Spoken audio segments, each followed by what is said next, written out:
tadi regulasinya yang perlu dokumen yang cukup banyak itu ibaratnya general cargo itu dipermudah.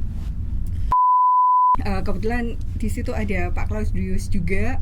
Proyek kami itu mahasiswa dibekali, lalu dia harus turun ke UMKM untuk mengunjungi permasalahan yang ada, lalu membantu UMKM. Setelah itu mereka menerapkan ilmunya dan harus membuat produk. Atau menjual secara FOB bagaimana, kemudian CIF, CNF, mereka sudah dibekali Mas Iko. Jadi ibaratnya sampai untuk membuat draft bill of lading kita ajari juga sedetail mungkin. Yang retail, itu juga bagian logistik sekarang lagi musim namanya fulfillment. Fulfillment ini yang melekat erat dengan teman-teman, dengan adik-adik nih yang namanya e-commerce nih. Kan udah pasti jual beli melalui marketplace, sosial media, TikTok, joget-joget ya. Ada ya? Iya, dan beberapa dari mereka ini sudah ada yang mulai bisnis, Pak. Real bisnis ya? Real bisnis. Jadi ini calon entrepreneur nih. Iya, Pak. Nah. Tanjung Perak, tepi laut, siapa suka boleh ikut. Assalamualaikum warahmatullahi wabarakatuh. Selamat siang, salam sejahtera semuanya. Hari yang luar biasa. Hari ini kita ketemu jagoan-jagoan dari akademisi dari Universitas Surabaya di acara The Academy atau The Cargo Academy dengan tagline-nya adalah Ubaya an Entrepreneur Global University. Jadi betul-betul Ubaya ini mempersiapkan adik-adik mahasiswa untuk bisa bermain di pasar internasional. Ini pas banget nih kalau kita main di teman-teman Alfi untuk belajar lebih dalam bagaimana bisa bermain di pasar yang lebih luas. Hadir di tengah kita di acara The Cargo Academy Alfi Jawa Timur, ada samping kiri Pak Mario sebagai Kaprodi bisnis bahasa Inggris bisnis. Bahasa Inggris bisnis dari Universitas Surabaya, dan sampingnya ada Bu Devi, kami panggilnya Bu Devi, dosen di prodi bahasa Inggris bisnis di Ubaya, dan di ujung adalah dosen sekaligus praktisi yang kadang hilir mudik di lingkungan Alfi juga. Pak Abu, salah satu branch manager juga di suatu logistik anggota Alfi juga, dan sekarang aktif di akademisi, ngajar kurang lebih 8 tahun ternyata. Lebih ya di Ubaya. Selamat datang Pak Mario, Bu Devi, dan Pak Abu, dan pemirsa semuanya. Juga hadir ada 20 mahasiswa kurang lebih yang hadir di studio podcastnya Alfi Jawa Timur. Kita sapa semuanya, selamat siang adik-adik semuanya. Ya, ini luar biasa. Terima kasih Pak Mario, Bu Devi, Pak Abu untuk kunjungannya, dan adik-adik juga di siang ini mau panas-panasan dikit mampir ke studio dan kita silaturahim. Kami sampaikan terima kasih, selamat datang Pak dan Ibu. Terima kasih. Dan acara ini memang digagas untuk bagaimana dunia logistik masuk di millennial digital university yang ada di Surabaya khususnya, sehingga mempersiapkan SDM yang luar biasa, bukan kelas lokal tetapi kelas global, karena berbicara dasarnya adalah komunikasi bahasa Inggris dan bisnis internasional, dan otomatis ada bumbu-bumbu tentang logistiknya. Nanti kita bincang-bincang bagaimana logistik yang diperlukan saat ini dan kedepannya gitu. Saya kasih kesempatan Pak Mario untuk menyampaikan sesuatu nih dari Ubaya untuk kehadirannya di studio. Silakan Pak Mario. Ya, kami yang berterima kasih Pak karena kami diberi kesempatan untuk datang ke Alfi ini untuk belajar tentang logistik secara internasional ya. Jadi kami di sini juga ingin tahu lebih jauh proses-proses logistik yang terjadi di di Surabaya terutama gitu ya, dan bagaimana hubungannya dengan internasional. Mungkin para mahasiswa ini mungkin di kelas sudah belajar tentang surat menyuratnya, lalu kemudian dasar-dasarnya, administrasi perdagangan internasional ya. Betul. Lalu kemudian mungkin mereka akan ingin tahu lebih lanjut apa sih yang terjadi di dunia Sesungguhnya. perdagangan yang sesungguhnya itu seperti apa gitu. Mungkin itu akan menjadi masukan yang baik bagi mereka, dan ini merupakan kesempatan yang baik bagi kami serta bagi para mahasiswa itu untuk belajar gitu dari Alfi. Betul. Terima kasih Pak Mario. Terima kasih, Pak. Jadi memang harus ada integrasi sistem antara universitas atau akademisi dengan praktisi, dunia di kampus dengan dunia sesungguhnya nih kan gitu. Betul, Kan. Pak. Harapannya sebelum lulus sudah siap semuanya kan gitu ya. Ya, jadi mereka ketika lulus itu sudah tahu apa yang terjadi di dunia sebenarnya itu seperti apa. Betul. Tidak hanya apa yang terjadi di ruang kelas dan Di di ruang kertas-kertas itu. Betul. Bu Devi, ini dosen favorit nih kayaknya. Karena cewek sendiri nih. Nah, jauh sendiri. Mungkin bisa disampaikan apa nih sesungguhnya yang terjadi di dalam kelas ini kan gitu. Iya, terima kasih. Pertama-tama saya sampaikan pada Pak Iko. Sama-sama, Ibu. Ya, kita sekarang berkelanjutan. Sebelumnya pernah menjadi narasumber dengan UMKM yang kebetulan tergabung di Politeknik Ubaya. Ya, ini konsep yang menarik banget ini Pak, terutama buat mahasiswa milenial ini. Bahkan ada Pak mahasiswa kami yang selebgram Pak. Nah, ini teman-teman kalau mau di live ini bisa live loh. Iya. Para selebgram yang suka live, Konten. kayaknya senyum-senyum anaknya Pak. Iya. Nah, Bisa nanti dilengkapi gitu. iya, tinggal dipotong-potong nanti. Bisa jadi Nanti duit, Bu. berarti selebgramnya harus bertanya loh ya. Nanti temannya yang memvideo. Iya. Nah, dan memang kebetulan prodi kami kan namanya bahasa Inggris bisnis Pak. Jadi karena kami memang melihat bahasa Inggris di dunia yang sekarang semakin mengglobal, itu kan memang suatu kebutuhan pasti ya Pak ya. Wajib. Nah, lalu kami juga memberikan nilai plus untuk di Politeknik Ubaya, nggak hanya bahasa Inggris, tapi juga kami memberikan mata kuliah bisnisnya Pak. Jadi ini kan semester 2 dan semester 4. Yang semester 4 dapat mata kuliah kewirausahaan Pak, entrepreneurship. Semester 4. Semester 4. Di tingkat 2. Iya, dan beberapa dari mereka ini sudah ada yang mulai bisnis Pak. Real bisnis ya? Real bisnis. Jadi ini calon entrepreneur nih. Iya Pak. Nah, ada yang mulai usaha kaos, beberapa sih mencoba-coba food and beverage Pak. Sebenarnya ada juga yang parfum, tapi kayaknya anaknya nggak tahu kemana Pak. Nah, ada yang kuliner? Kuliner banyak Pak. Iya. Ya, jadi proyek kami kebetulan di situ ada Pak Claudius juga. Proyek kami itu mahasiswa dibekali, lalu dia harus turun ke UMKM untuk mengunjungi permasalahan yang ada, lalu membantu UMKM. Setelah itu mereka menerapkan ilmunya dan harus membuat produk. Nah, beberapa sudah mencoba. Lalu setelah itu mereka kami bekali juga setelah membuat produk, kalau mereka ingin go internasional gimana? Jualan yang lebih luas.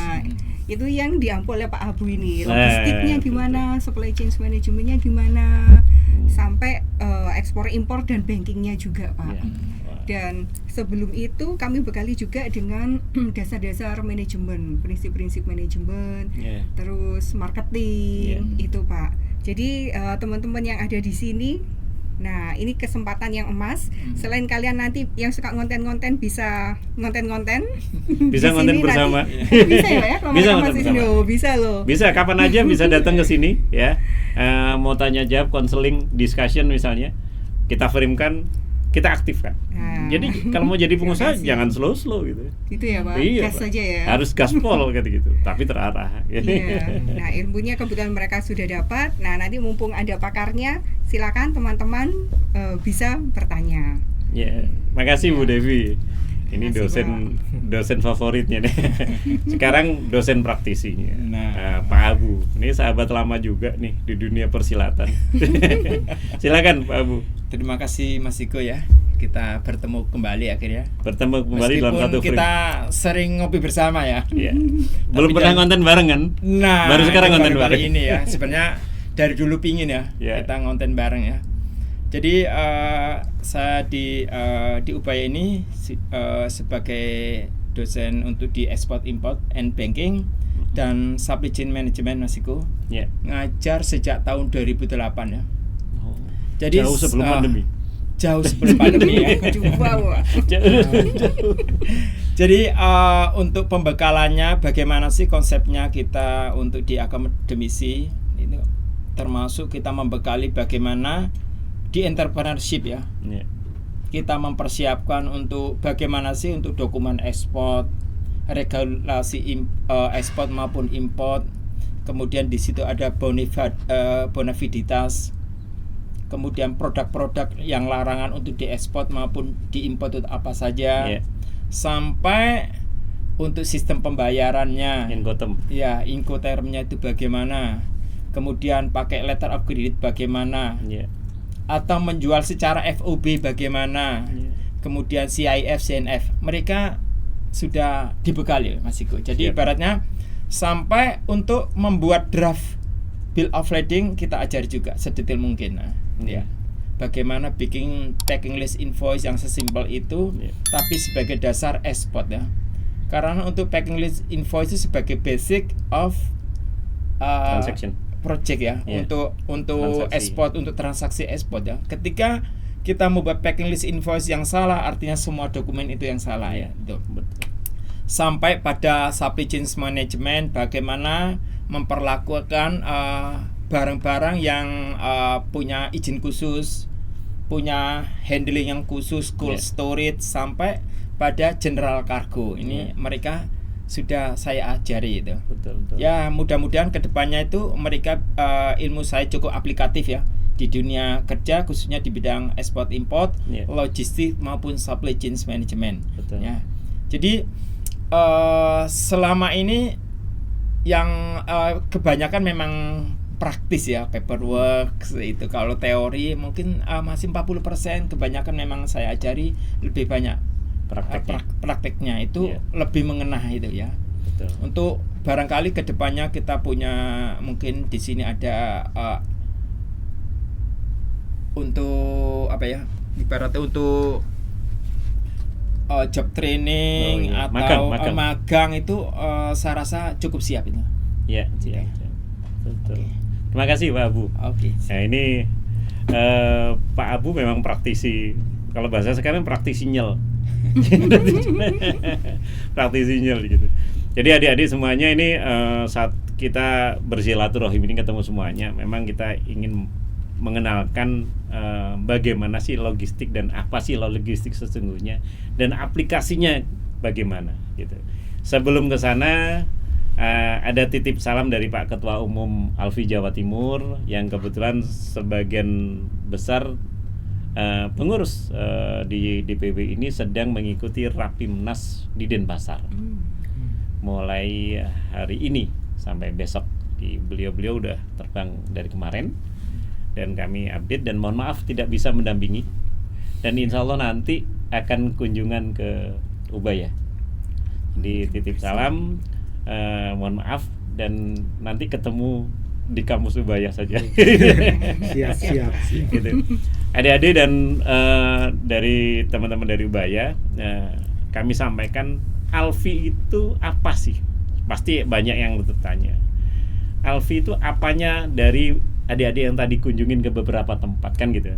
Jadi dunia logistik ini ada dua konsentrasi penimbunan atau penumpukan dan konsentrasi tentang memindahkan itu pergerakan gitu.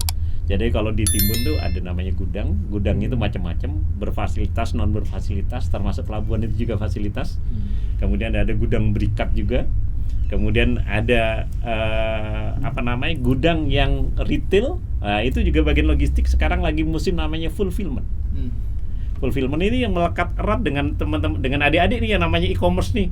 Kan udah pasti jual beli melalui marketplace, sosial media, TikTok, joget-joget ya, ada ya? Penggemar toko orange, Pak.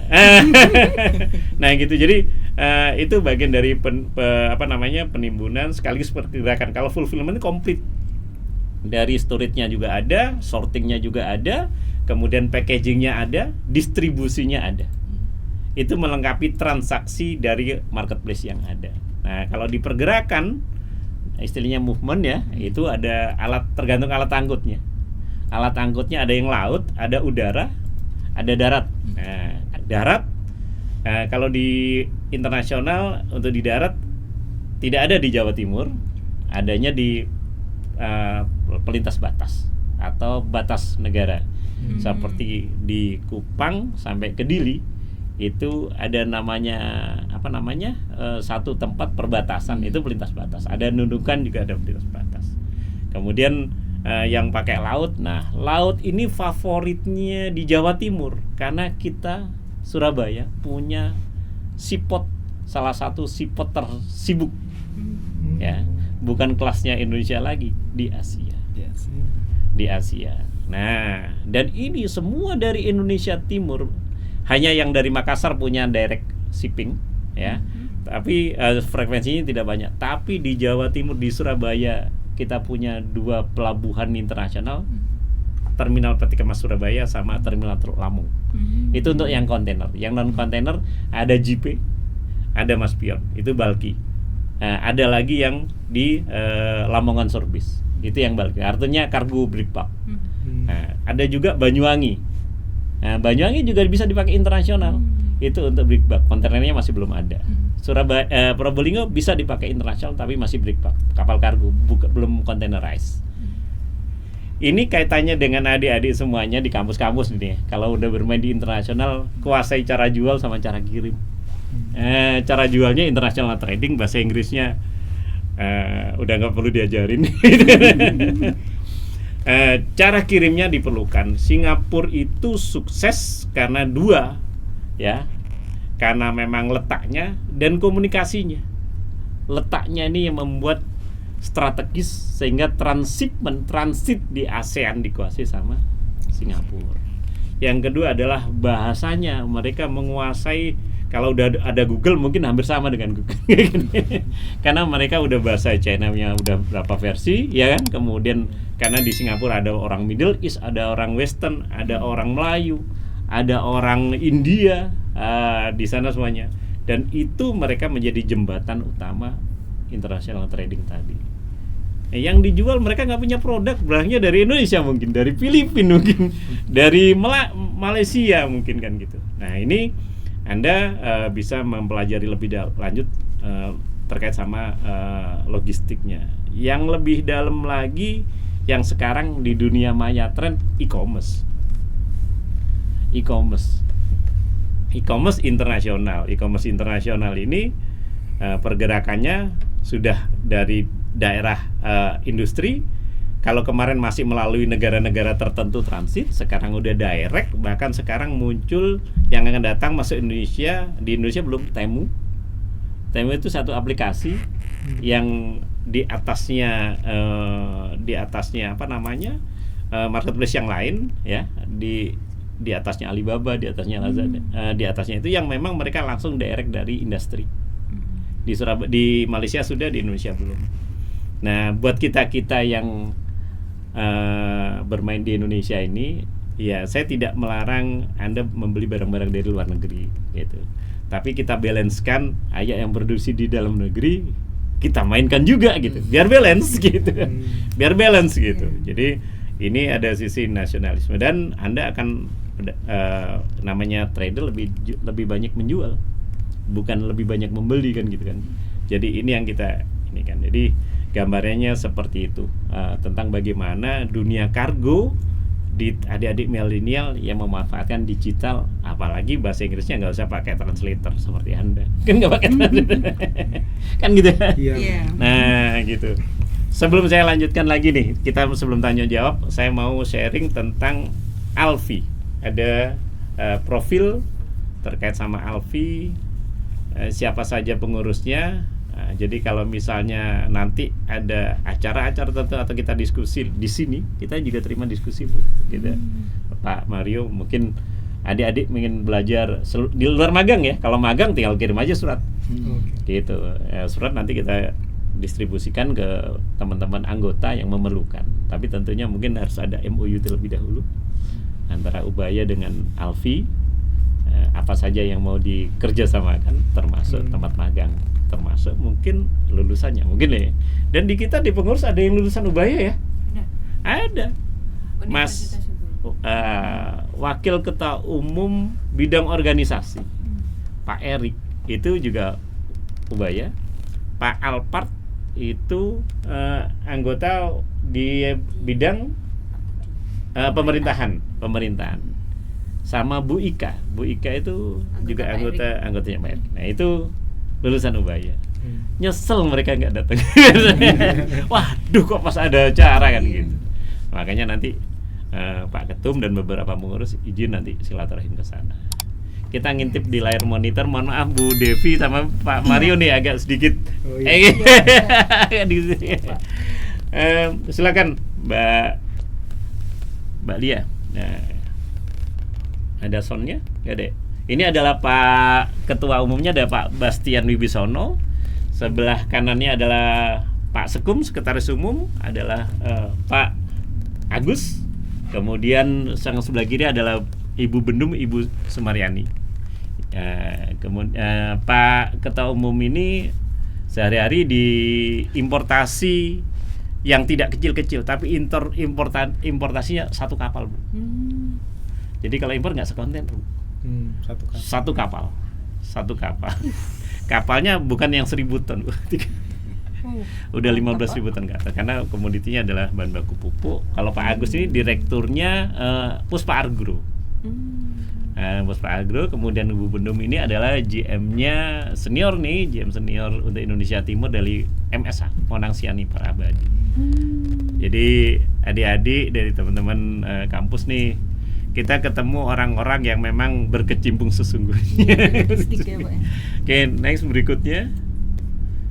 Ini adalah tim di administrasi dan sekretariat.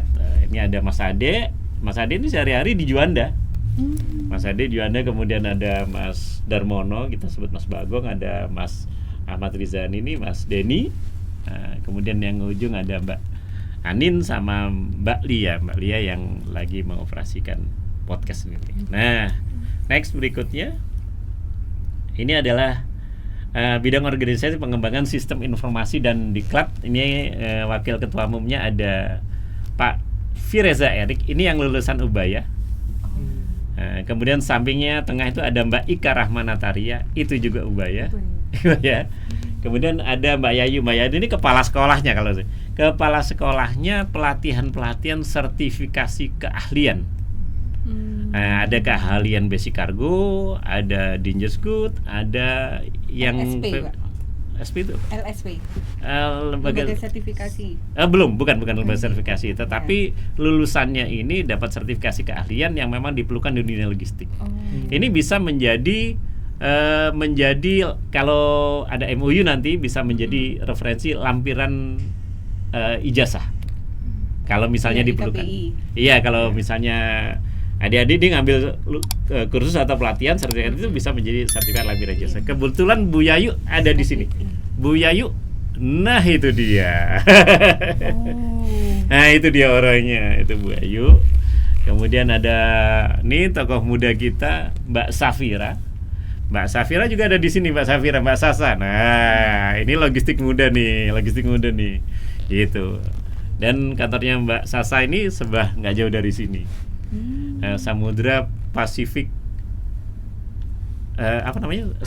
Mandalan, Samudra Pasifik Andalan, deretan ini APS. Ini anak muda lulus nyemplungnya langsung di logistik. Gitu, karena memang lingkungannya di logistik. Ini kemudian yang berikutnya. Nah, ini adalah bidang pemerintahan dan antar lembaga. Ada wakil ketua umumnya adalah Pak Budi. Beliau dewan di DPRD Surabaya. Dunia logistik juga gitu. Ada beberapa perusahaan beliau punya. Kemudian di samping kanannya ada Mas Palevi. Ini anggotanya. Ini lawyer, notaris, tapi basicnya di lingkungan logistik semuanya. Jadi asistensi untuk kelembagaan badan usaha dan lain-lain yang perlu untuk perjanjian dan lain-lain bisa. Ada Mas Alpat. Nah, Mas Alpat nih salah satu tokoh anak muda di lingkungan Perak ini. Mainnya juga alat-alat berat dan bongkar muat untuk kapal. Dan beliau ini lulusan Ubaya. Ini nggak bisa hadir rally nih kayaknya nih. Nggak bisa hadir rally nih kayaknya, jadwalnya rally. Oke, next berikutnya.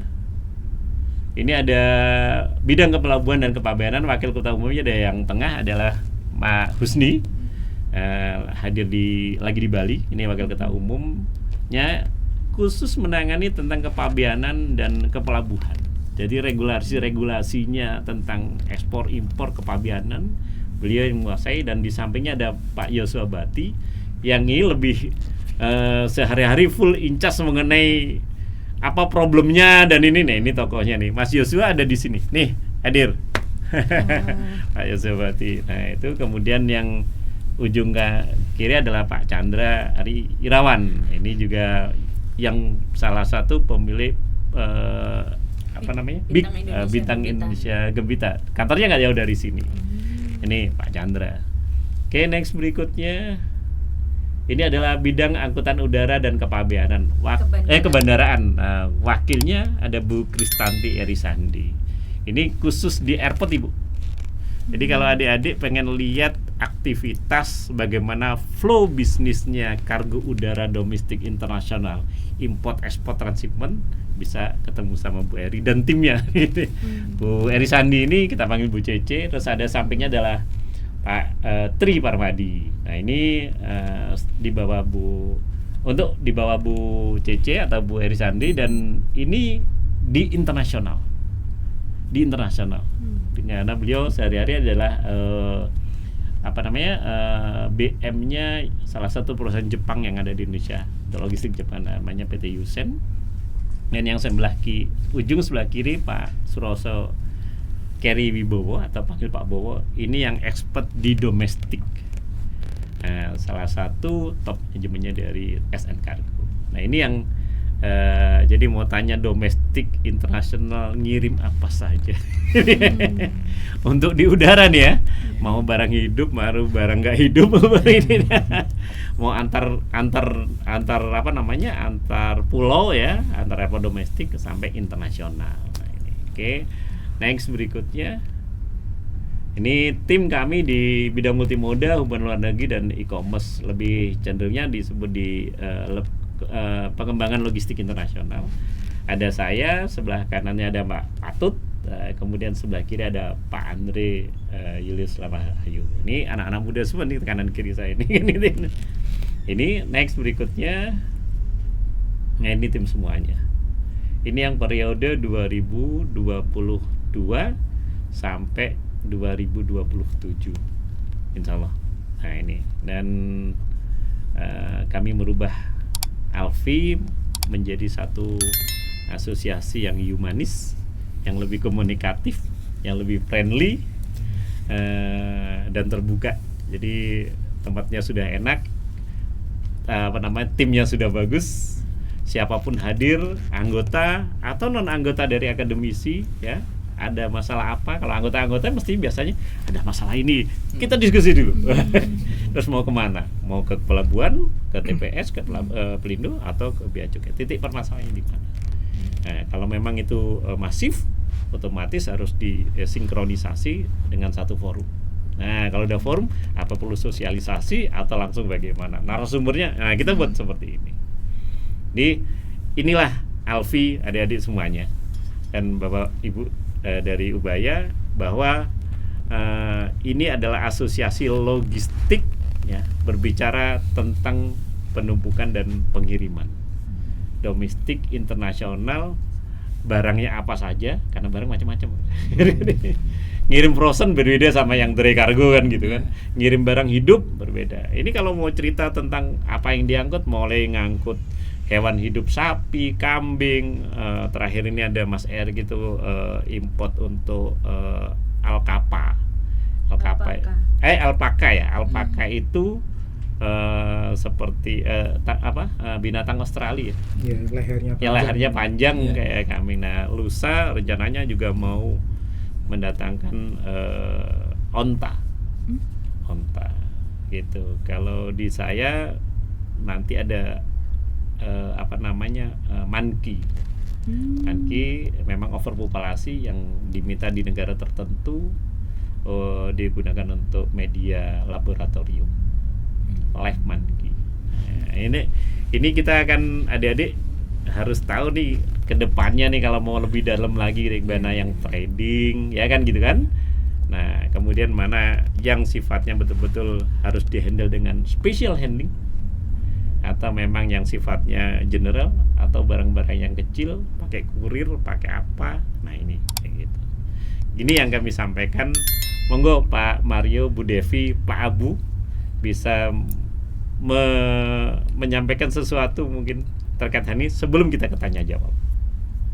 Ya, baik Pak, izin masuk saya. Iya.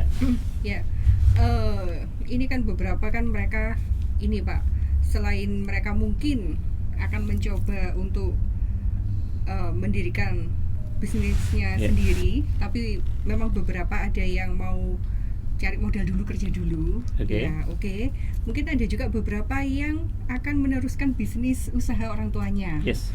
Nah, kalau setahu saya sih Pak, selama ini rasanya pergerakannya mungkin Surabaya dan sekitarnya. Yeah. Nah, sebagai anak muda pasti kan mereka punya cita-cita akan ekspansi.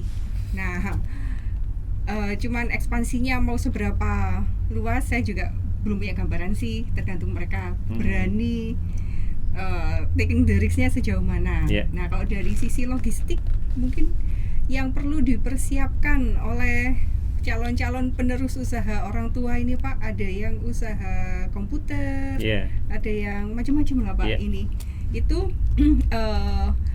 apa Pak? Yang perlu dipersiapkan. Mungkin dari skala kecil dulu. Betul. Mungkin. Yang pertama adalah sifat komoditinya atau komoditinya. Komoditi ini kamu punya sifat macam-macam dan regulasinya tentang pengiriman domestik dan internasional ada perlakuan yang berbeda dari sisi regulasi dan teknik. Ada yang memang pakai laut bisa, pakai udara nggak bisa. Maksudnya pakai laut, pakai kapal laut bisa, pakai udara air freight nggak bisa, kan gitu. Ada yang memang lebih efisien pakai air freight tapi nggak bisa pakai laut karena waktu, misalnya seperti ini. Ternyata ada juga yang pakai air freight mahal, pakai sea freight mahal, pakai yang lain kan gitu. Pakai apa? Kalau antar pulau di antar pulau ada ro-ro itu. Jadi dari barang yang naik ke truk, kemudian truknya masuk ke kapal, kapalnya jalur ke Banjarmasin, ke Pontianak, kemudian dari sana delivery. Ini komoditi yang istilah kami di low yield. Low yield itu istilahnya tidak bernilai ekonomi terlalu tinggi dan tidak high risk. Nah, itu banyak nih produk-produk di sini dari pasar turi, dari mana kan itu dikirim ke ini. Jadi konsentrasi yang pertama adalah komoditinya itu lebih detailnya nanti dilihat HS code, belajar sama Pak Ad. Kebetulan ada diajari sudah kami ajari ya bagaimana HS code dan regulasinya. Ya, HS code pasti turunnya regulasi. Ya, di International Single Window terutama saya juga sudah mengajari bagaimana memperlakukan kargo tersebut beserta regulasinya. Ya. Izin-izinnya apa saja yang perlu didapat itu memang ada di INSW ya. INSW. Kemudian ada yang bertanya lagi Pak Iko, mungkin Pak Iko nanti yang menjawab. Kenapa sih mereka tanya, kenapa sih biaya logistik kita itu masih paling mahal se-ASEAN? Barangkali Pak Iko masih bisa menjelaskan ini ya. Komponen apa saja sih yang membuat mempengaruhi mahal? Apakah ada yang sistemnya biaya siluman itu? Saya pun juga akan berpikir, ini bagaimana menjawabnya. Nah, kalau ditanya apakah ada biaya siluman, nah ini. Boleh saya jawab ya gini. Ini ada siluman-siluman. Jadi gini, adik-adik ya, setelah kita tahu HS-nya, otomatis tahu regulasinya. Kalau di dalam negeri terkait HS code itu tidak terlalu strict. Karena memang di aturan di dalam negeri hanya aturan paling top adalah karantina. Karantina itu adalah satu institusi terkait komoditi barang hidup dan turunannya. Hanya itu aja. Itu karantina. Antar pulau wajib karantina. Ya, antar pulau karantina. Terus kalau misalnya makanan antar pulau, BPOM dan lainnya tidak terlalu menjadi mandatori. Ya, karena kecuali yang udah industri besar. Kalau masih home industry, masih IKM, selama itu ada PIRT-nya dan kandungan airnya masih di bawah 8%, itu masih dimungkinkan. Tapi kalau di atas itu memang direferensikan dari PERT naik ke BPOM. Seperti itu. Nah, kalau internasional otomatis regulasi tadi HS code sifatnya wajib dipastikan, karena ada 3 regulasi negara asal, regulasi pengirim, dan regulasi negara tujuan. 3 regulasi ini berbeda-beda gitu. Berbeda-beda. Di Indonesia bolehkah kita ekspor daun misalnya? Bolehkah kita ekspor hewan peliharaan kucing misalnya? Bolehkah kita bisa ekspor produk handicraft tertentu dan bagaimana? Itu ada di HS code detailnya. Nah, kemudian regulasi pengirim pengangkut tergantung jenis angkutnya mau pakai apa, udara, laut, kurir, kan gitu kan. Nah, kemudian negara tujuan, ingat negara tujuan sama dengan negara di Indonesia punya regulasi masing-masing dan berbeda-beda. Masuk ke Jepang makanan tertentu boleh, makanan tertentu tidak boleh. Masuk ke Taiwan ada batasannya, yang jenis ini boleh, itu tidak boleh, seperti itu. Kemudian kalau udah B2B barang industri wajib apa saja. Apalagi masuk China, masuk ke Amerika ada FDA di Amerika, ada GRC di China, regulasi itu yang harus dipahami. Nah, mengenai biaya logistik yang tadi ditanyakan, saya tarik nafas dulu deh. Itu yang jadi banyak pertanyaan. Komponen apa saja sih membuat? Pertama adalah kenapa Indonesia mempunyai biaya angkut agak tinggi. Pertama adalah ketidakseimbangan traffic kargo incoming dan outgoing. Itu pertama. Semua pengangkut berbicara tentang ke sini ada barangnya, di sana juga ada barangnya. Kalau sini misalnya truk datangnya banyak, di sana juga keluarnya banyak. Kapal asing masuk ke Indonesia kalau banyak, keluarnya sedikit, apa yang terjadi? Terbebankan pada yang banyak. Itu menjadi fenomena umum. Nah, itu ya. Ini yang makanya sekarang impor banyak. Impor sama ekspor itu masih cenderungnya adalah 1,5, 1:3,5. 1:3 atau 1:4. Jauh. Itu salah satu hal utama. Mau udara mau laut sama. Ya, mau banyak. Incoming banyak, outgoing sedikit. Mau hub Jakarta, mau hub Surabaya, mau hub Denpasar sama. Gitu. Nah, ini yang terjadi. Oleh karena itu bagaimana kita menyeimbangkan. Pernah dengar namanya tol laut Indonesia Timur? Ke timurnya penuh, timur ke baratnya kosong. Nah, itu bagaimana solusinya? Cetak sentral industri di Indonesia Timur. Makanya sekarang lagi digalakkan industrialisasi desa. Digalakkan industrialisasi sumber potensi alam. Jadi kita tidak ekspor dalam bentuk ikan segar, tapi udah produk turunan. Nah, ini yang perlu didorong. Ini teman-teman PR-nya teman-teman di perindustrian untuk mengaplikasikan teknologi industri pedesaan. Di desa itu banyak tanaman yang hasilnya buah, sayur dan lainnya yang tidak tahan lama, tapi karena proses logistiknya tidak memahami, akhirnya tidak ada harganya. Ya, tomat pernah dengar terakhir-terakhir ini, jeruk terakhir-terakhir ini, kan gitu kan, overproduksi, harga di pasaran murah. Akhirnya dibuang tomatnya. Nah, bagaimana kalau misalnya teknologi pengolahan tomat menjadi produk turunan, kan lainnya lain lagi. Ya, kemudian produk ikan, produk buah, pernah dengar buah naga dibuang-buang. Nah, di daerah-daerah luar Pulau Jawa semuanya berpotensi. Tinggal bagaimana kita mengindustrialisasi sehingga nanti pemerataan tenaga kerja, sentra ekonomi tidak sentralized di Jawa, tapi di sana. Ini yang kita pikirkan semuanya di akademisi, mohon didorong untuk hal ini. Karena akademisi di depan otomatis netral. Betul ya? Ya, betul. Ini salah satu. Yang lainnya teknis. Ya, makanya kita nggak bisa membayangkan ya biaya ocean freight Surabaya Singapura hanya kisaran $200. Ke Papua? Ke Papua sampai 25 juta, 30 juta. Kemudian ke Banjarmasin hampir 15 juta ya per 20 feet ya. Iya. Hampir 300%, 3 kali lipat ya. Nah, ini bagaimana cara memangkasnya sehingga barang-barang yang mungkin adanya sifatnya yang tol laut dengan barang-barang komoditas tertentu ya. Sebenarnya pemerintah ini sudah memberi fasilitas dengan tol laut itu ya, melalui Pelni. Infrastrukturnya sudah ada semua. Sudah ya semuanya.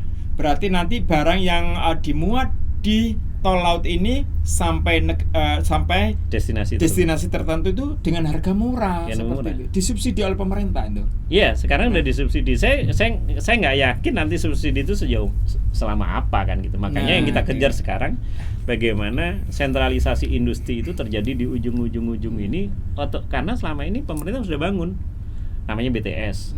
Ya, saya tidak bicara Starlink gitu, bicara BTS.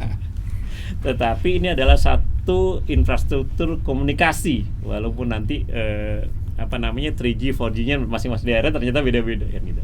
Tergantung mereka pemanfaatannya. Tapi ini adalah satu media yang diperlukan hanya bukan infrastruktur tapi mindset-nya, wawasannya, ya. Dan ini yang diperlukan di daerah itu. Makanya adik-adik yang mungkin ada yang dari daerah luar Jawa, ada ya? Oh, dari mana? Kalimantan mana? Kalimantan Tengah, Banjarmasin. Oh, Palangkaraya. Oke. Ada dari mana? Pontianak. Nah, Pontianak ini punya pelabuhan besar. Namanya Kijing. Itu rencana menjadi hub internasional kompetitornya Singapura. Nah, dan itu secara teknis sangat mumpuni. Draftnya dalam, arusnya bagus, dan letaknya strategis. Nah, ini Pontianak nanti udah eksplorasi Pontianak ini. Ini kan gitu. Dan kalau bicara Kalimantan potensinya kan bagus banyak semuanya. Tinggal bagaimana kita maksimal. Jadi itu komponen-komponen yang sebagian nih, Pak. Kalau bicara teknis siluman nggak siluman itu kondisi di lapangan. Nah, karena kami juga bersama-sama tim mengkaji bagaimana cost structure logistik Indonesia, baik itu yang domestik, internasional. Dan ini referensinya menjadi referensi beberapa stakeholder terkait sama kebijakan ke depannya. Makanya kami kembangkan salah satunya kereta api untuk pengangkutan internasional adalah mencetak sentra ekonomi sepanjang jalur kereta api yang selama ini hanya buat laluan penumpang saja. Jadi dibayangin ekspornya dari stasiun Solo, ya stasiun mana.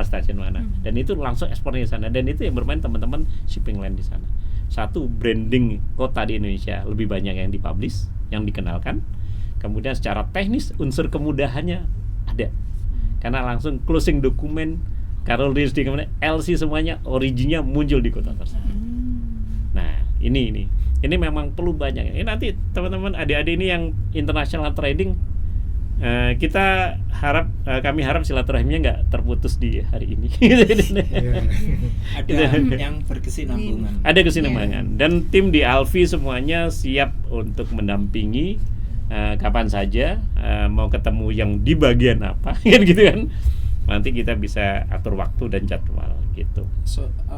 Pak Mario, suatu saat kita mungkin ada untuk dosen tamu dari Alfi ya. Ya, perlu. Ya, siap. Nah, nanti kami sampaikan ke sekalian undang UMKM juga bisa. Iya. PKM. Boleh. Jadi UMKM itu bukan usaha mikro kecil menengah dan identik dengan usaha mama ketemu mama. Tapi kita rubah usaha milenial kekinian mandiri. Ya, ini kan adik-adik banget nih kan gitu kan. Karena yang bisa tembus ke internasional karena gadget gitu. Kan gitu. Dan kecepatan Anda adalah tidak perlu translator. Kan gitu kan. Dan ini yang menjadi satu diperlukan lebih lanjut buat kita semuanya. Perlu dari yang hirup, pejuang-pejuang muda. Apalagi untuk perizinan ekspor pun memang sangat mudah ya. Ya, hanya sekarang mudah sekali ya, adik-adik ya, semua mahasiswa kita ini. Jadi mau ekspor hanya 1 kilo, 2 kilo itu gampang. Asal barang itu memang bukan barang yang larangan atau di regulasinya yang perlu dokumen yang cukup banyak. Itu ibaratnya general cargo itu dipermudah. Sampai-sampai di dalam perhitungan import itu saya juga ajari Pak Masiko.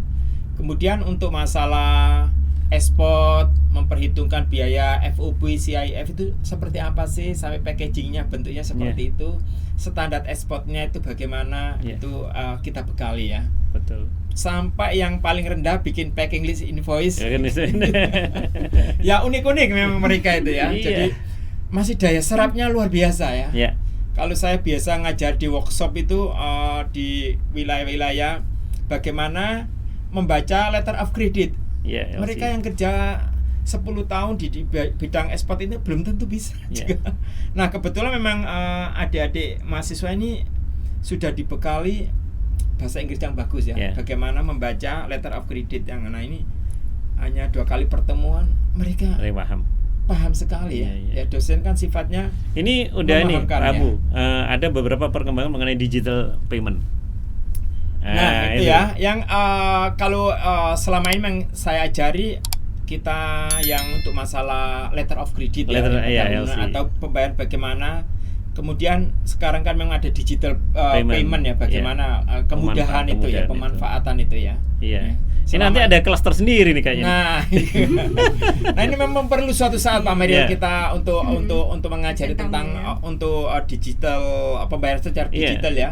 Yang saya pahami selama ini memang ada pembayar sistem letter of credit. Untuk B2B memang LC lebih efisien. Saya cenderung ke B2B. Bagaimana LC. Cara memproteksi antara buyer dan importer seperti itu ya, importer dan eksportir seperti itu ya. Ini yang sistemnya B2B ya. Tapi bagaimana dengan yang disampaikan oleh Mas Iko yang menggunakan transaksi yang pakai digital. Nah, digital ini perlu kita undang juga Pak Mario ya. Dan retail. Iya, retail dan nggak pakai kartu kredit ya. Jadi pakai kartu debit. Yakin adik-adik udah pakai bank digital sebagian. Ada yang tangan udah pakai bank digital. Pakai Shopee. Semua bank digital ya. Ada pakai bank digital apa saja coba? Apa? Bank Jago, BCA Blue. BCA Blue. Ada Bank Jago, ada BTP Judes. Maaf ini nggak promosi ini. Tapi 3 bank yang kami sebutkan tadi adalah berafiliat dengan digital payment yang famous di internasional, sehingga dan itu kartu debit bukan kartu kredit. Dan itu approvalnya mudah karena memang berafiliasi dengan international payment, dan itu buyer yang B2C itu cenderung menggunakan itu. Jadi transaksi langsung di depan, bayarnya di depan, nggak bayar di belakang loh kalau gitu. Dan itu produk Anda yang kecil, yang kreatif, yang belum industri, belum besar, B2C, ya, itu lebih tepat di sana. Jadi kalau digitalisasinya nanti bisa belajar market analisa, branding, transaksi di link, transaksinya bisa marketplace, non marketplace, sosial media dan lain-lainnya sampai digital payment. Ini anak muda banget nih. Kalau ngajari ke UMKM yang usaha mak-mak ketemu mak-mak nggak ketemu-ketemu. Harus UMKM mak-mak dibarengin sama anak mudanya baru bisa jalan. Tadi kan sempat kita melihat ya, kita ke Sariadi ya, terutama di warehouse untuk ekspor itu, khususnya di LCL. Kita juga tercengang ya. Barang seperti ini aja laku. Di sini tuh kelihatan remeh, harganya cukup murah. Apa sih artinya tembikan? Ada yang salah Pak Abu selama ini, barang ekspor harus high quality. Ini yang salah penerapan.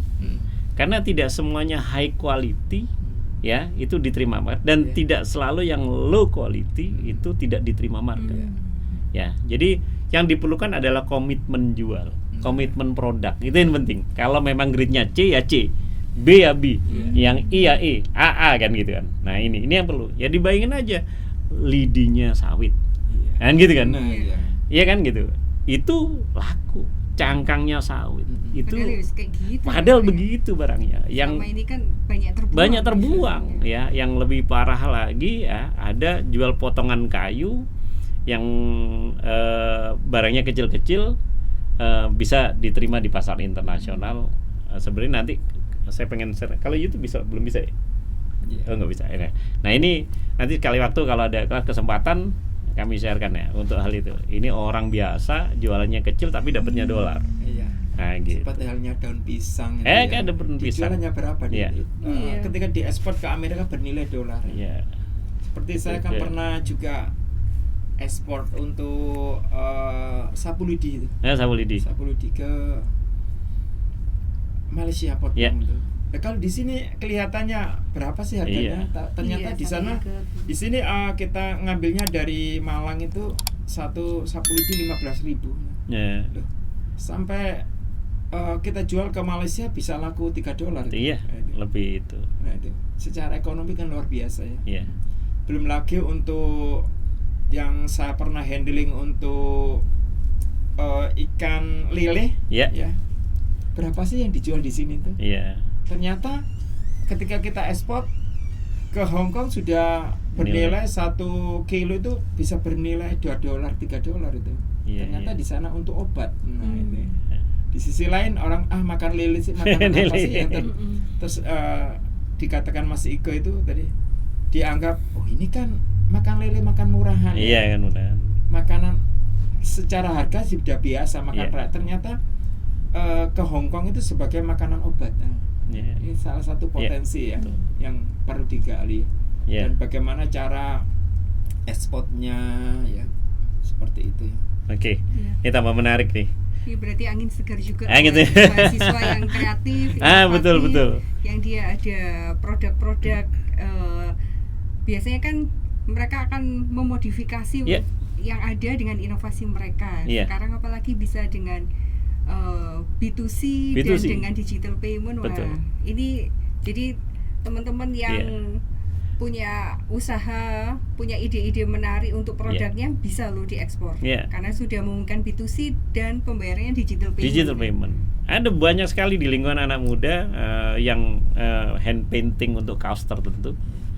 Kemudian airbrushing di helm di Tulungagung, itu helmnya dari luar negeri, di sini cuma airbrush. Itu Pak, yang kaos merah itu Pak, yang jualan kaos itu. Nah gitu jualnya kok. Ini karena kaos luar biasa. Karena satu barangnya kecil dikirimnya, nggak mungkin nanti satu kaos 1 kontainer, pusing juga kan gitu kan, gitu. Jadi itu menarik dan desain di Indonesia sangat dihargai karena tingkat kreatifnya orang Indonesia itu di atas rata-rata, kan termasuk nomor 2 negara yang paling kreatif, Indonesia ini. Jadi ini yang membuat anak-anak muda memungkinkan bergerak tanpa batas. Gitu. Kita kasih kesempatan tanya. Monggo. Gitu. Oke, baik. Perkenalkan, nama saya Adela. Jadi saya dari semester 2. Saya ingin bertanya, mungkin pertanyaannya sedikit simple, tapi saya sendiri penasaran. Jadi untuk di logistik ini, masalah manajemen logistik ini, jadi biasanya itu masalah-masalah yang paling sering terjadi dan mungkin paling fatal itu biasanya seperti apa ya, Pak? Ya, itu aja dari saya. Terima kasih. Dela. Jadi hal-hal yang paling diperhatikan maksudnya untuk logistik ya yang krusial. Pertama adalah tidak eksportir atau pengirim tidak memahami sifat karakter komoditi. Itu yang pertama. Misalnya nih mau kirim makanan ya dalam bentuk frozen. Nih sekarang lagi tren nih. Ya, yang namanya dimsum udah ke Kalimantan kan gitu kan, udah ke Hong Kong, aci, pentol aci ya kan gitu kan, rendang udah kemana-mana kan gitu kan. Nah, yang paling sering adalah problemnya di logistik, bukan di kami. Kalau di logistik menghandlenya tidak ada masalah. Yang paling penting adalah si eksportir, si shipper memahami tentang sifat komoditi. Itu. Jadi kalau misalnya dikirim pakai bentuk frozen harus ada di clear-nya. Frozen ini dalam bentuk frozen ya harus disimpan di suhu berapa, dalam waktu berapa lama. Nah, kalau barangnya pakai udara otomatis harus di state tuh. Kalau pakai river container harus di state juga pakai suhu sekian dan akan dimonitor sampai tujuan kemana. Nah itu. Jadi yang pertama adalah dipahami betul sifat tentang komoditi. Dari sisi logistik, kalau bicara sisi logistik, sebenarnya di logistik tidak masalah. Cuma yang beberapa kali teman-teman di logistik bermasalah adalah logistiknya, perusahaan logistiknya tidak memahami tentang regulasi-regulasi tertentu, misalnya regulasi komoditi. Ya, ini terjadi, Pak Abu pernah cerita tentang komoditi dari Surabaya dikirim ke Dili misalnya nih, kan gitu. Dilalah karantinanya nggak diurusin. Gitu kan. keluar kan gitu. Ceritanya kebanyakan karena dianggap domestik atau gimana, pihak logistiknya ini karena memang karantina biasanya diurusin oleh pemilik barang atau disampaikan ke logistik. Kalau teman-teman logistik nggak dititipin, nggak ada catatannya, nggak ada shipping instruction-nya nggak disebutin, ya nggak dikerjakan kan gitu kan. Diberangkatin sampai di kota tujuan, di pelabuhan nggak bisa dibongkar, nggak bisa ditarik keluar pelabuhan. Karena apa? Nggak ada karantinanya. Nah ini ya, jadi Itu harus komunikasi dengan baik pelaku logistik dengan pemilik barang, dan saya yakin nih teman-teman Alfi cukup asistensi kepada pengirim-pengirim. Sudah ini belum, sudah ada checklistnya. Jadi kami sarankan ke adik-adik nanti kalau menggunakan jasa logistik, pakailah jasa logistik yang anggota Alfi. Jadi kita bisa reminder dan bisa monitor, gitu ya. Oke, terjawab ya? Kompeten. Mbak Dela, oke ya? Oke, makasih. Ada yang lain?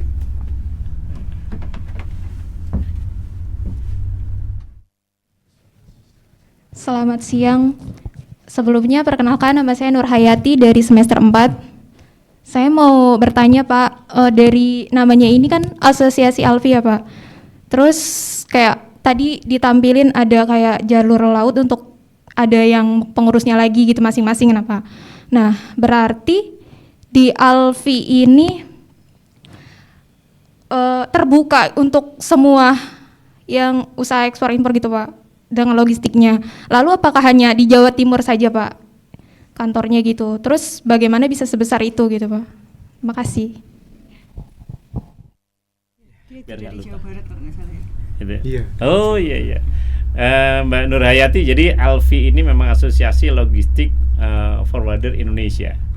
Ini saya sedikit cerita sejarahnya. Dulunya di 1986 awal berdirinya dengan nama Gavexi. Kemudian berubah nama di tahun 2010, dikukuhkan melalui Skep Menteri di 2012. Namanya jadi Alfi, Asosiasi Logistik Forwarder Indonesia. Dan ini memang semua tentang logistik. Ada dua tadi itu, tentang penimbunan dan tentang movement, pergerakannya ini memindahkan ini laut, udara, darat, kereta api, multimoda, bisa semuanya. Jadi semua ya, semuanya gitu. Dan Alfi ini ada di mana aja? Alfi ini di Indonesia kantor pusatnya di Jakarta, di masing-masing provinsi ada DPW, termasuk di Jawa Barat, gitu. Ada Panuh namanya. Nah, sekarang hari ini ada Rapimnas Alfi seluruh Indonesia di Denpasar hari ini. Jadi para pimpinan-pimpinan pengurus di DPW seluruh Indonesia ngumpul semua nih ada di Denpasar hari ini. Nah, jadi seluruh Indonesia ada. Jadi kita berkomunikasi nih antar DPW nih. Di Bali punya bisnis di Surabaya, di Jawa Timur, atau Jawa Timur punya bisnis di Kalimantan, semuanya bisa terintegrasikan dan terkomunikasikan. Gitu, dan mudah. Websitenya banyak, informasinya banyak, masing-masing DPW punya website juga. Kalau memang perlu informasi lebih lanjut, bisa hubungi Sekretariat Alfi Jawa Timur untuk menanyakan di Pontianak dengan siapa Pak, di Jawa Barat dengan siapa misalnya, ada semuanya gitu, dan kami referensikan untuk hal itu gitu ya Mbak Nur Hayati. Makasih. Ada yang lain?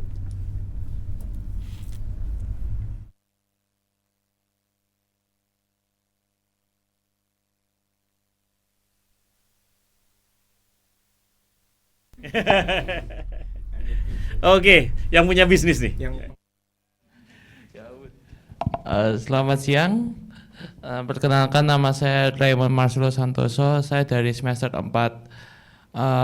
Pak, ini kan dari Alfi ya.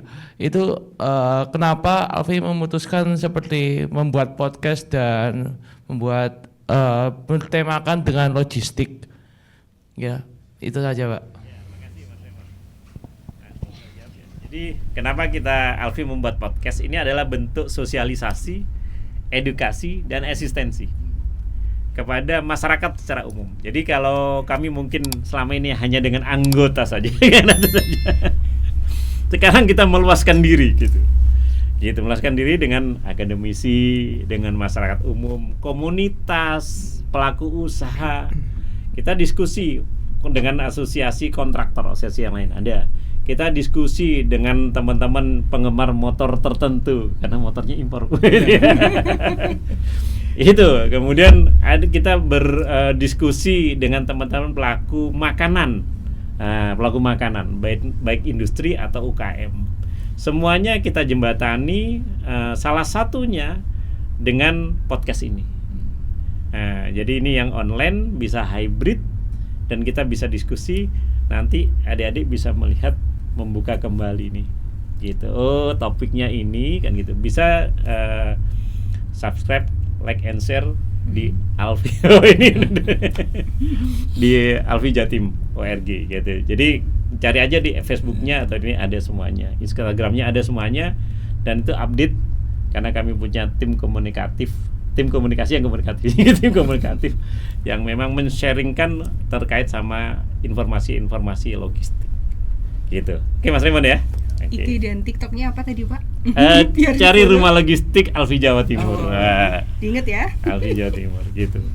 Itu nanti bisa tandem bareng. Yang mau konsultasi diskusi tentang produk industrinya Bu Devi bisa.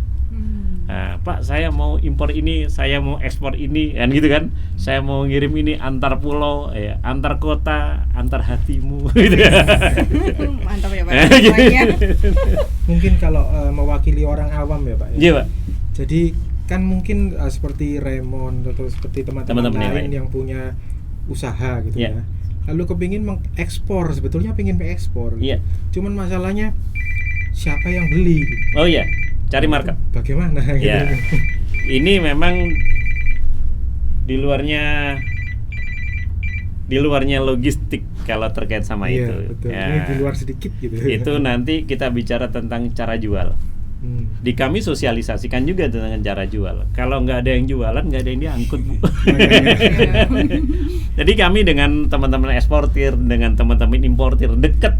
Karena mereka yang punya barang itu. Nah, sekarang bagaimana cara jualnya? Memang di kami coba sosialisasikan, yaitu dengan cara ekspor mudah, berbasis digital teknologi dan logistik simple. Berawal dari personal eksportir, berkembang menjadi corporate eksportir. Digital teknologinya itu mulai market analisa, branding, transaksi, dealing sampai digital payment. Itu cara jualnya. Jadi kita kalau mau jualan, katakanlah kita mau jual daging lele frozen, atau jual kopi, itu ada mekanisme teknik ya secara digital marketing. Kita akan tahu kita jual kemana. Logikanya begini. Apakah sentral bisnis usaha tidak punya jejak digital? Jawabannya pasti punya kan. Semua warung kopi punya, semuanya kafe punya, kan gitu. Jadi bagaimana kita menjual kopi? Ya di warung kopi, ya kan di kafe yang jejak digitalnya ada, ya. Nah, di antar negara, di antar kota aja ada warung kopi aja ada jejak digitalnya kan gitu kan. Ya gitu kan, dan itu yang dimanfaatkan sama rokok-rokok ilegal untuk jualan itu mohon maaf ini. Nah, itu yang caranya. Setelah kita tahu address-nya, PIC-nya, person contact-nya, business number-nya, komunikasi dan profil potensial buyer, baik itu corporate buyer atau personal buyer, baru kita lakukan komunikasi.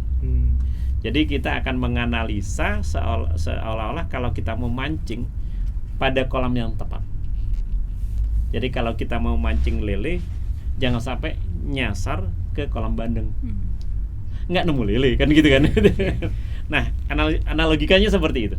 Jadi sekarang era digital, mau cari data apapun di dunia ini, dari dunia maya jadi dunia actual, itu ada. Mau PIC-nya siapa, email address-nya berapa, PIC kontak number-nya ada semuanya. Itu metodenya bisa pakai Google Scraper dan lain-lainnya. Itu lebih detail lagi praktek nih. Praktek kan gitu. Jadi mau jual apa nih? Jual kerajinan apa, produk apa? Bisa di-share ke marketplace boleh, eBay, Etsy kalau internasional, sosial media boleh. Yang paling mudah adalah pakai FB Marketplace, Facebook Marketplace. Punya FB kan mayoritas, tapi saya yakin punya FB. Ada yang jualan di FB? Raymond jualan di FB nggak? FB Marketplace, Facebook Marketplace. Anak-anak sekarang jualannya di Instagram. Ya, FB Marketplace itu salah satu media marketplace tapi versi FB ya, di FB yang centang ada gambarnya rumah itu. Ya. Itu selama ini banyak teman-teman hanya konsentrasi di titik koordinat area. Misalnya kita coba dilihat, pasti areanya Surabaya gitu. Tapi kalau kita bisa diklik disentuh 2 kali, kemudian muncul mappingnya, kita bisa geser titiknya. Geser titiknya itu seluruh dunia. Kita bisa ke Hong Kong, bisa ke Vietnam, bisa kemana aja yang sekiranya menjadi target market kita. Dan itu gratisan. Dan kalau kita udah taruh titiknya di sana, otomatis yang terdisplay adalah di negara tersebut. Nah, kita tinggal adjust saja mau jual apa. Harganya sesuaikan di kompetitor yang sekitar itu ada. Gitu. Ini salah satu trik mudah.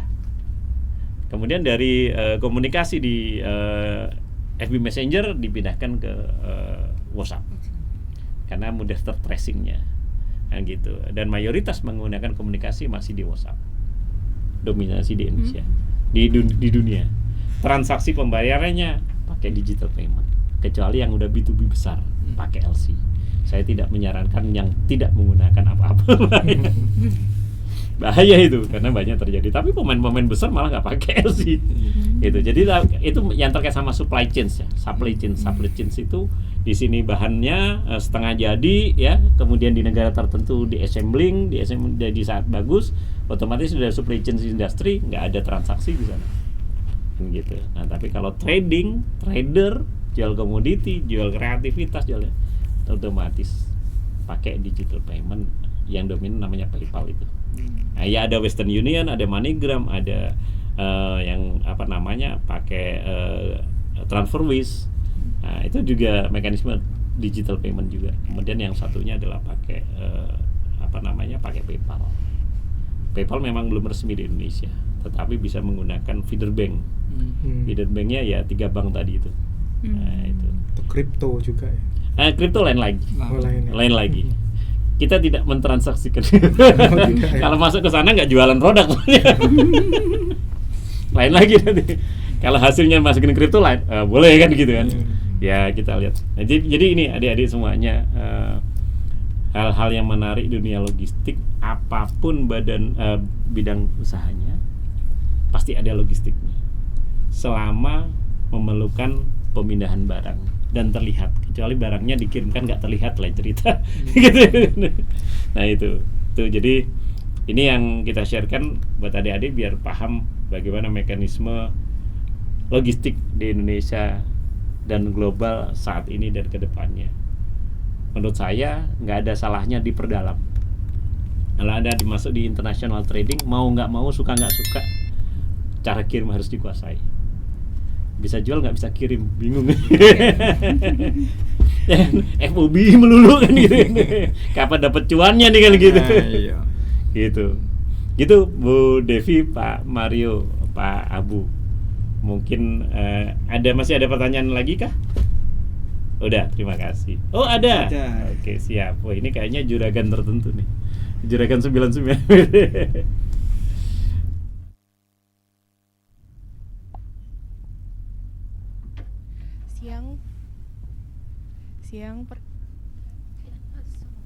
Siang, perkenalkan nama saya Cia.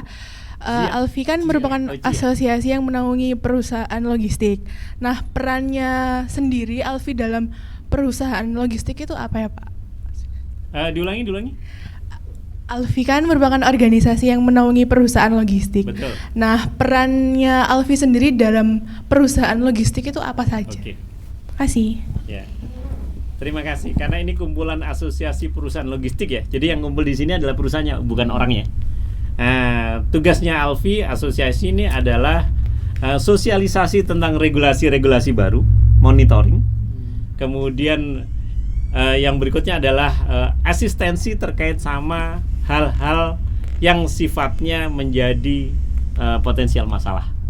Misalnya ada problem di pelabuhan, problem di kepabeanan. Nah, itu Alfi turun untuk mengasistensi, untuk menyelesaikan hal-hal tersebut. Yaitu mengenai bisnis and development-nya masing-masing logistik atau dapurnya masing-masing perusahaan logistik, ya kita serahkan kepada masing-masing perusahaan. Trik strategi marketnya beda-beda kan gitu. Tapi secara kami hanya di Alfi untuk membantu anggota perusahaan logistik dari sisi sosialisasi regulasi dan asistensi teknis logistik itu. Jadi yaitu tadi kalau ada masalah atau ada sesuatu yang baru, kita asistensi, kita dampingi. Ini yang membuat kita sendiri sekarang teman-teman di pengurus ini mulai banyak sibuk karena ada ini masalah. Oke, masalahnya masalah B2B-nya atau memang masalah sistemnya seperti itu. Kalau B2B-nya ya dapurnya sendiri kan gitu. Tapi kalau misalnya terkait ini ada sistem sesuatu yang memang menjadi potensial problem untuk impact ke yang lainnya, baru kita turun. Pak Ketua dan semua Wakil Ketua Umum dan anggota, insya Allah tinggal mengatur waktu siapa yang siap, kita menyampaikan ke siapa, ke stakeholder, ke KSOP. KSOP itu adalah operator administrator pelabuhan dulu namanya. Kemudian ada bea cukai, ada karantina, ada Pelindo sebagai operator pelabuhan, dan stakeholder yang lain atau antar asosiasi yang lain dengan dinas misalnya gitu. Oke, gitu ya, Mbak Zia. Oke. Ada yang ditanyakan lagi? Cukup? Sebelum kita tutup acara ini, monggo Pak Mario atau Bu Devi untuk menyampaikan sesuatu terkait sama kegiatan hari ini.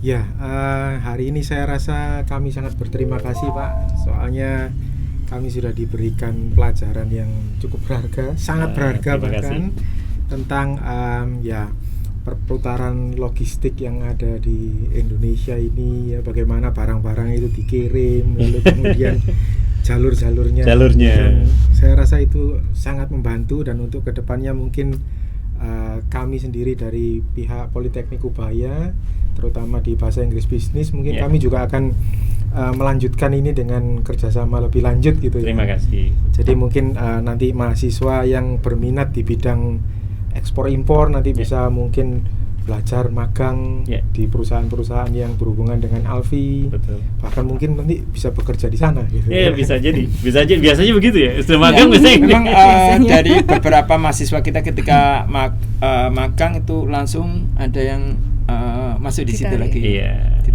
Ditarik. Karena sudah diajarin kemarin. Iya, karena ilmunya sudah, edukasinya oke. Terkait sama magang, kami memang pernah diskusi dengan beberapa kampus juga kami sharekan bahwa magang dijamin bukan tukang ngaduk kopi, mohon maaf.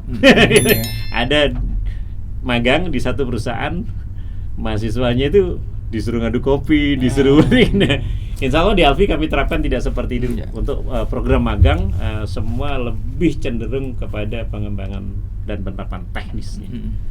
Jadi menjadi penguasaan yang lebih capable lah, lebih pas gitu untuk adik-adik di perusahaan-perusahaan yang anggota Alfi. Di luar anggota Alfi kami nggak jamin. Bahkan dulu ketika ada mahasiswa magang itu ya di tempat saya, waktu itu ada Ubaya. Ketika kita sudah ajari selama sebulan, mereka diperlakukan seperti karyawan sedang bekerja di situ. Tanggung jawabnya bagaimana, sampai membuat bill of lading, sampai membantu, sampai menyerahkan BL operasional seperti itu. Betul. Jadi karena mereka sudah dibekali ilmu ini, ibaratnya seperti ini toh bill of lading, seperti ini ya PIB itu seperti apa. Ya, insya Allah kedepannya Mas Iko, kita dengan Alfi ini bisa bersinergi ya. Apalagi di sini kan ada pendidikan ya. Beberapa pendidik mungkin bisa kerjasama Mas Mario ya. Gitu. Iya, betul. Iya, jadi adik-adik kan tadi sudah dapat tip and triknya, baik mau go nasional ataupun go internasional, dan kalaupun ada kesulitan bisa tanya ke dosen praktisi Pak Abu, atau bahkan bisa tanya ke Pak Iko lewat channel yang sudah ada. Jadi ternyata semuanya ada jalannya. Nah, tetap semangat untuk bagi yang mau memulai bisnisnya atau melanjutkan bisnisnya. Nah, tetap semangat karena semuanya jalannya terbuka. Siap. Ya, terima kasih untuk insight-nya, Pak. Ya, jadi gitu ya. Jadi adik-adik semangat, dan ini adalah salah satu mekanisme membuat relationship. Ingat, di dalam bisnis salah satu hal utama adalah making good relationship. Ya, sebagus apapun kalau nggak punya channel bagus, tetap tidak akan optimal. Jadi mari kita buat silaturahim ini berkelanjutan, Bu Devi, Pak Mario, Pak Abu. Jadi ini tanggung jawab moral kita semuanya. Bagaimana Anda menjadi profesional secara akademisi sesuai dengan bidang Anda, dan secara praktisi profesional Anda ke depan, kan gitu. Jadi acara ini mungkin kita bisa akhiri, dan saya sampaikan terima kasih Pak Mario, Bu Devi, Pak Abu, dan adik-adik yang sudah berkunjung di Sekretariat Alfi Jawa Timur dan sudah menjadi berkesempatan satu frame podcast hari ini. Dan ini nanti Anda bisa lihat di channel kami di Rumah Logistik Alfi Jawa Timur. Kurang lebihnya mohon maaf dan semoga bermanfaat buat kita semuanya. Dan jangan sungkan-sungkan untuk komunikasi dengan kami di Alfi terkait logistik. Mau resmi nggak resmi, nongkrong boleh. Ketemu di kampus boleh, ketemu di mana aja boleh, datang ke sini juga boleh. Itu kami sampaikan. Saya Iko Sukma Andriadianto, Wakil Ketua Umum Bidang Pengembangan Logistik Internasional dan host di acara ini. Atas nama pengurus DPW Alfi Jawa Timur mengucapkan mohon maaf dan terima kasih sekali atas tersengaja acara ini dan kehadiran Anda semua di sini. Terima kasih Pak Mario, Bu Devi, Pak Abu, dan kita ketemu di lain kesempatan. Adik-adik semuanya terima kasih. Assalamualaikum warahmatullahi wabarakatuh. Selamat siang. Tanjung Perak tepi laut.